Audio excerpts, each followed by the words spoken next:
प्रिय बच्चों, आज मैं आपको आपकी किताब की 5वीं कहानी हमारे दीनू काका ये पढ़ाऊँगी।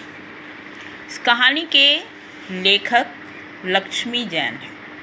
उन्होंने इस कहानी को डायरी लेखन के तरीके से लिखा है और इस कहानी में उन्होंने मुख्य रूप से 2 बातों का उल्लेख किया है या 2 बातों पर प्रकाश डाला है। पहली बात कि हमें अपने बुज़ुर्गों का आदर करना चाहिए, उनकी सेवा करनी चाहिए, उनकी मदद करनी चाहिए। दूसरी बात कि बच्चों में एकता की भावना रहनी चाहिए और एकता की भावना रहने पर वे किसी भी काम को कर सकते हैं। तो जैसा कि डायरी लेखन में तारीख लिखी जाती है, इस कहानी में भी तारीख लिखी गई है 2 सितंबर। आप अपनी किताब निकालिए, क्योंकि लाइनें पूरी अच्छी तरह से नहीं आती हैं, इसलिए किताब खोलकर उसका पेज नंबर 31 निकालिए और फिर इस कहानी को पढ़िए। 2 सितंबर की बात है। सुबह सुबह मम्मी ने मुझे एक लंच बॉक्स में खाना दिया और कहा, स्कूल जाने से पहले ये खाना दीनू काका को दे देना। मैंने उत्सुकता भरी नज़रों से मम्मी को देखा, लेकिन सुबह की व्यस्तता के कारण बिना कुछ कहे सुने मैं साइकिल उठाकर चल पड़ा। तो 2 सितंबर की बात है। सुबह सवेरे लेखक की मम्मी उसको एक लंच बॉक्स देती हैं और कहती हैं कि स्कूल जाने से पहले तुम ये लंच बॉक्स दीनू काका को दे देना। लेखक को उत्सुकता होती है कि आखिर क्यों मम्मी ये लंच बॉक्स उनको भेज रही हैं, लेकिन सुबह की काफ़ी व्यस्तता थी, बहुत सारे काम थे, इसलिए वे अपनी माँ से न तो कुछ कहते हैं न उनसे कुछ पूछते हैं, अपनी साइकिल उठाते हैं और निकल पड़ते हैं। दीनू काका हमारी सोसाइटी के माली हैं, जिनके विशेष प्रयासों ने हमारी सोसाइटी में हरे भरे पेड़ पौधों और बगीचे को जीवंतता प्रदान की है। सोसाइटी के बीच बना हमारा उद्यान हम सबका प्रिय बगीचा है। शाम को इसकी रौनक देखने वाली होती है। क्या बच्चे, बूढ़े, जवान, स्त्री पुरुष सभी आपको कुछ न कुछ क्रियाकलाप करते दिख जाएंगे। बूढ़े बेंच पर बातें करते, जवान देश विदेश की बातें करते, बच्चे क्रिकेट फुटबॉल खेलते, तो महिलाएं सैर करती हुई। सचमुच यह बगीचा बहुत ही अद्भुत है। दीनू काका, जिनके लिए लेखक की माँ लंच बॉक्स भेज रही हैं, आखिर वे हैं कौन? तो ये दीनू काका जो हैं वो एक माली हैं, जो सोसाइटी के उद्यान की, वहाँ उसके बगीचे की देखभाल करते हैं और उनके प्रयासों से, उनके देखभाल के कारण ही उनके सोसाइटी का जो उद्यान है उसमें पेड़ पौधे हरे भरे हैं और वह बगीचा बहुत ही जीवंत, बहुत ही सजीव लगता है।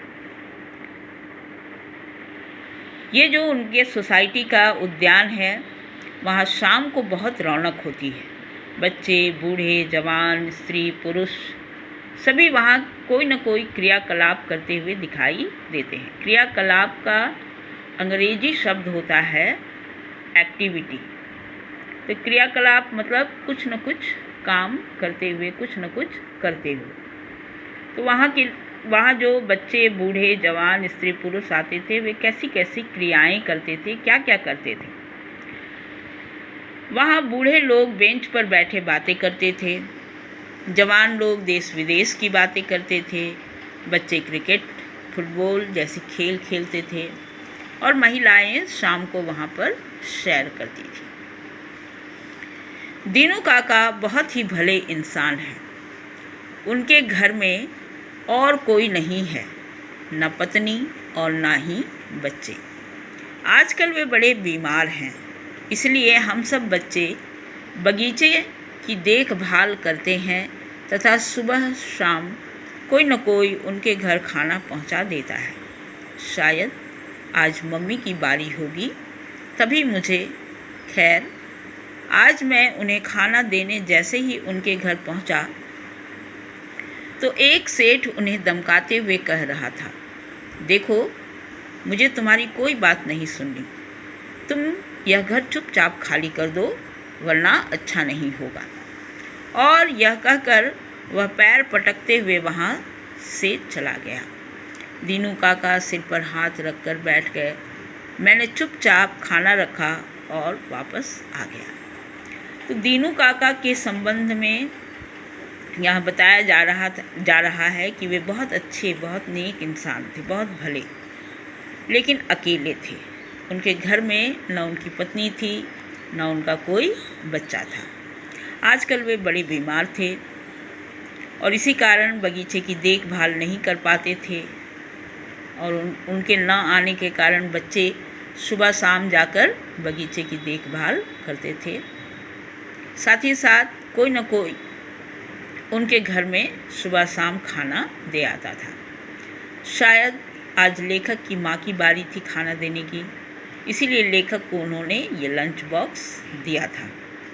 जब लेखक दीनू काका के घर पहुंचते हैं उनको लंच बॉक्स देने के लिए, तब देखते हैं कि वहाँ एक सेठ है जो दीनू काका को धमका रहा है, डांट डपट कर रहा है और कह रहा है कि तुम चुपचाप मेरा घर या ये घर खाली कर दो। तुम नहीं घर खाली करोगे तो अच्छा नहीं होगा। उसके बाद वो सेठ पैर पटकता हुआ, गुस्सा करता हुआ वहाँ से चला जाता है। उस सेठ की बात सुनकर दीनू काका परेशान हो जाते हैं। सिर पर हाथ रखकर बैठना मतलब परेशानी की हालत। परेशान होकर वे बैठ जाते हैं। लेखक भी लंच बॉक्स उनको देते हैं और वहाँ से चले जाते हैं। शाम को मैंने इस घटना की जानकारी अपने साथियों को बताई। सभी सुनकर परेशान तो हुए, लेकिन किसी को भी समझ में नहीं आ रहा था कि क्या किया जाए। शाम में नियम के अनुसार सभी बच्चे सोसाइटी के उद्यान में आते हैं। जब सारे दोस्तों से लेखक मिलते हैं तो उनको बताते हैं कि आज की घटना क्या हुई, कैसे एक सेठ आया, दीनू काका को धमकाकर घर खाली करने को कहकर चला गया। बच्चे इस बात को सुनकर बहुत परेशान होते हैं, लेकिन उनको समझ में नहीं आता है कि ऐसी स्थिति में क्या करना चाहिए या इस समस्या को कैसे हल किया जाए। आज मैं आपको यहीं तक पढ़ाऊंगी।